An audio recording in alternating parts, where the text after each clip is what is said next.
Minelab est une marque dont le sérieux n'est plus à démontrer tant pour la qualité de construction de ses détecteurs que pour leur performance. Le constructeur australien propose désormais la gamme GoFind, des appareils qui permettent de découvrir la détection à petit prix. J'ai testé pour vous le GoFind 44 qui se situe approximativement au milieu de la gamme. Le point remarquable du GoFind, c'est selon moi la manière dont il se replie. Regardez, tout est modulable, le bras se déplie et se replie d'un seul geste. La canne, en deux parties, s'allonge à la longueur voulue. Vous remarquerez au passage que le câble est intégré à la canne, et même le repose-bras se règle en hauteur. C'est vraiment pratique pour les enfants notamment. Rien à redire sur la qualité de construction ni sur l'esthétique, je le trouve vraiment beau avec son look un brin futuriste. Le disque a une forme un peu inhabituelle. Il mesure 24 par 11 cm et travaille sur une fréquence de 7,5 kHz, qui permettra de l'utiliser aussi bien sur les terres intérieures que sur les plages. Pour faire baisser les coûts de fabrication, sans rogner sur la qualité ni sur les performances, Minelab a décidé de faire dans la simplicité. Allumer l'appareil par le bouton sur le côté du boîtier. Les touches sont à effleurement.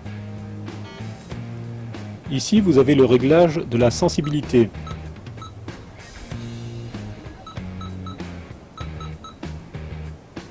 Ici, le réglage du haut-parleur, une fonction bien pratique pour détecter sans gêner les autres usagers de la nature.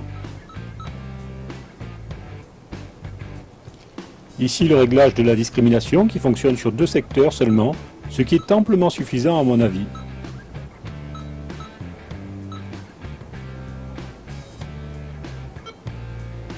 Ici, vous avez le bouton du pinpoint qui fait bien sûr repasser l'appareil en mode tout métaux.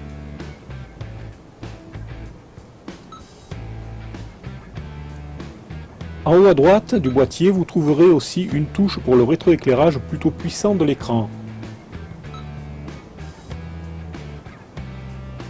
Cette touche est la touche de connexion du Bluetooth. Elle sert à appairer votre détecteur avec votre téléphone. En effet, ce détecteur peut être piloté par votre smartphone.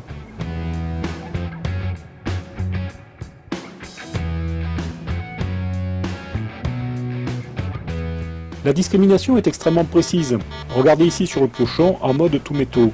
Le détecteur sonne grave et vous remarquez l'aide visuelle en haut du boîtier qui allume des LED rouges. Bien sûr, elles seront vertes pour les non ferreux. À la limite, on pourrait presque détecter avec le détecteur muet.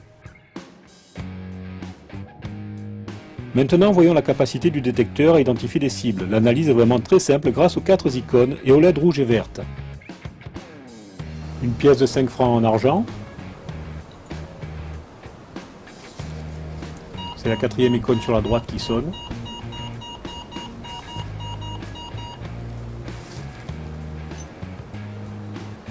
Une pièce de 2 €. C'est une pièce bimétallique. Et effectivement, nous voyons ici 2 icônes qui clignotent.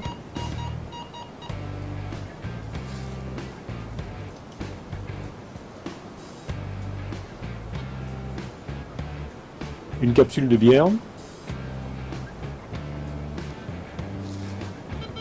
C'est bien l'icône ALU qui clignote.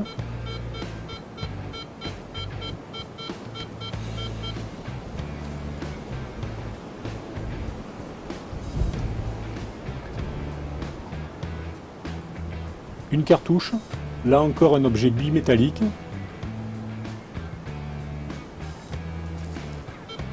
Sans surprise, les 2 icônes clignotent et l'appareil s'affole. C'est systématique sur les cartouches.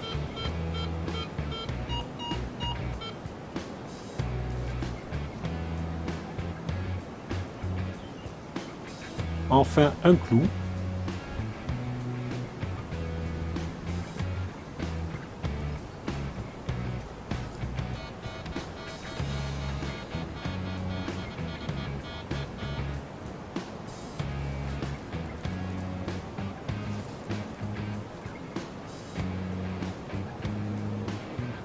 Discriminons maintenant le fer.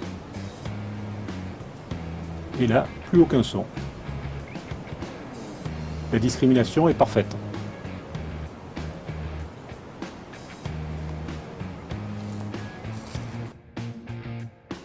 Petit test maintenant pour vérifier la sélectivité de l'appareil.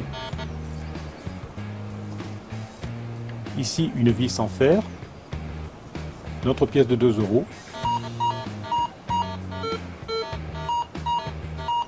Si je devais résumer les points forts du GoFind 44, je mettrais tout d'abord en avant sa modularité.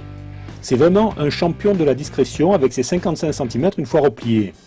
Ensuite viendrait la simplicité d'utilisation et l'identification des cibles, et enfin la possibilité de le piloter avec un smartphone, une fonction qui sera très utile à de nombreux utilisateurs. Pour le reste, je dirais simplement que ses performances sont dans la moyenne des détecteurs de cette gamme. Donc c'est un excellent détecteur pour débuter en détection, que ce soit pour les enfants ou pour les adultes qui s'orienteront peut-être plutôt vers la série des GoFind 60.